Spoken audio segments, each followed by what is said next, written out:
Good morning, good afternoon, and good evening mga palangga.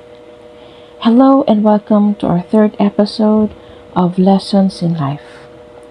First and foremost, I would like to thank Bibi Love Perez for helping me, and this week's episode is dedicated to her.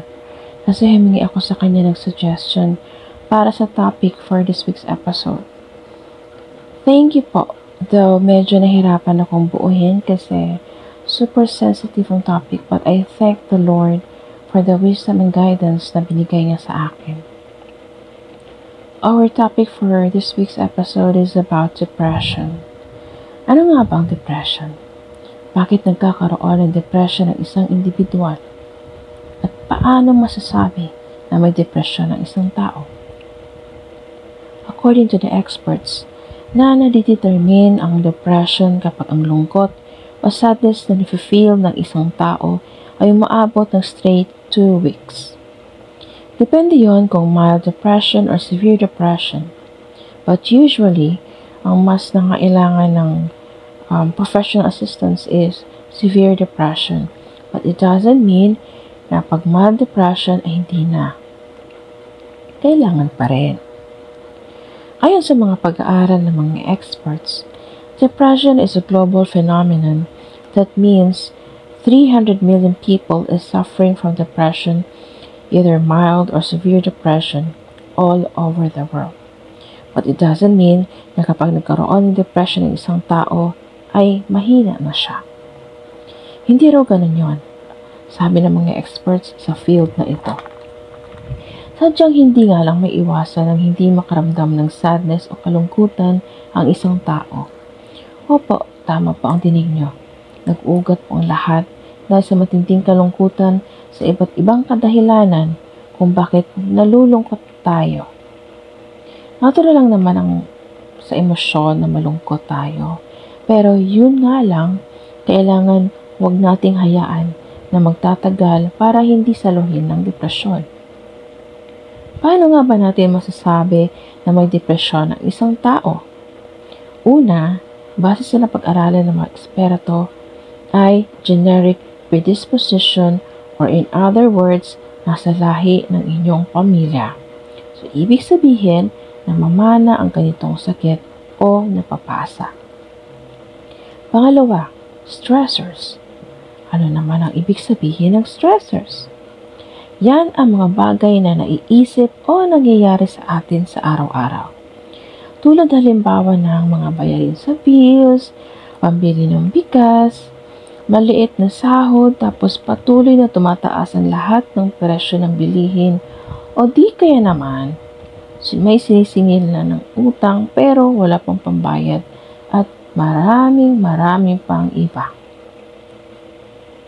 Pangatlo, chronic medical illness. The reason why I suffered depression before.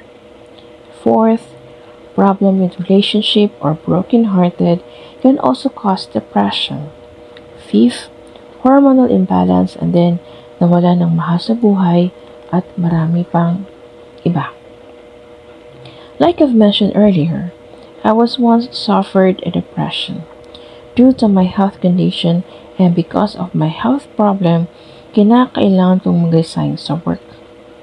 Feeling ko the time, nakakulong ako sa isang maliit na aquarium at nakikita ko lahat ng mga pangyayari at naririnig ko ang lahat ng mga problema pero hindi ako makagalaw at lalong-lalo na wala akong magagawa para makatulong. Hirap na hirap ang kalooban ko. Lahat dinadamdam ko.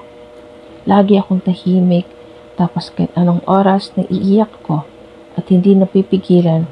Kahit sa pagtulog, nagigising ako sa matinding kalungkutan, kaya nauuwi na naman sa pag-iiyak. Madalas hirap din ako makatulog. Napaka-irritable ko din sa mga panahong iyon. Mas gusto ko mapag-isa kasi ayaw ko may kumakausap sa akin. Hindi rin ako active sa mga social media accounts ko. Walang nakakaalam kahit sino dahil ni isa, wala akong pinagsasabihan gawa ng ayokong magkipag-usap. Lagi kong naiisip na pabigat lang ako sa pamilya ko. Hindi ako mabuting ina, Gawa ng imbis ako ang mag-aalaga sa kanila, ay sila pang nag-aalaga sa akin. Kaya naman, humantong ako sa puntong lagi kong tinatawag at kinakausap ang kapatid kong matagal lang wala. Siya kasi ang pinakamalapit sa akin dahil siya ang nag-aaruga at nagpapalaki sa akin. Akala ko pa nga dati siya ang ama ko, kaya naman tatay ang tawag ko sa kanya. Bakit ko nga ba siya kinakausap? Matagal na nga siyang wala, di ba? Dahil nagmamakaawa kong paulit-ulit sa kanya, nakunin na niya ako. Hindi ko alam na sa ginagawa ko, pwede palang sakyan ng evil spirit. Malayo ako sa Diyos nung mga panahon na yon, kung kaya mahina ang prayer life ko. Imbis kasi na magdasal, mas hinayaan kong lamunin ako ng emosyon ko. Hanggang sa isang araw, pahina ang libok ng puso ko. Kaya feeling ko, hanggang dibdib nga lang ang paghinga ko. Akala ko talaga, that was it. Pero hindi hinayaan ng Diyos ang gusto kong mangyari. Dininig ng Diyos ang dasal ng pamilya ko para makasama ko pa sila. Dahil gusto ng buong may kapal na ma-realize ko ang mga pagkakamali ko at pag-uwing ko ang buhay ko para magawa ko ang mission ko na ibinigay niya sa akin.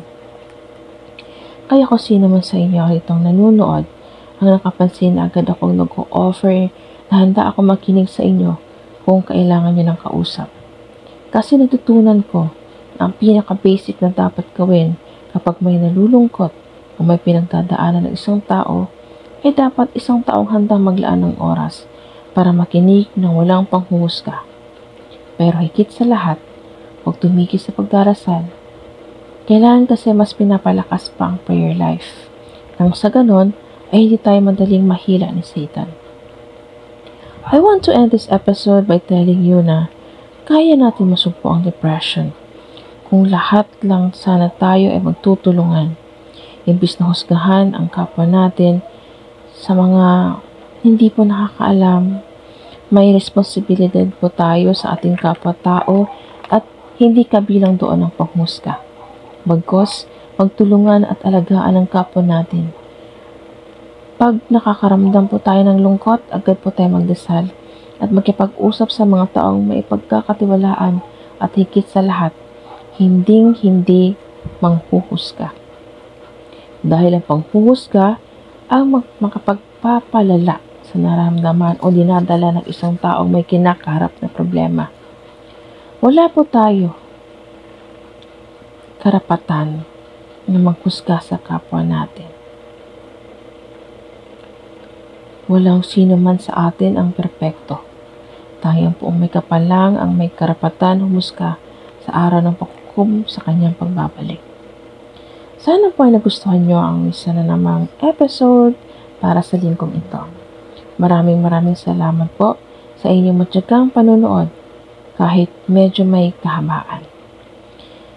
Anyway, kindly share your thoughts and experiences if you like, or if you have a topic in mind that you want me to discuss with. Feel free to write it down on the comments section of this video. Thank you so much for watching. I hope you continue to support my upcoming videos. This has been NC episode saying, to God be the glory. See you next week.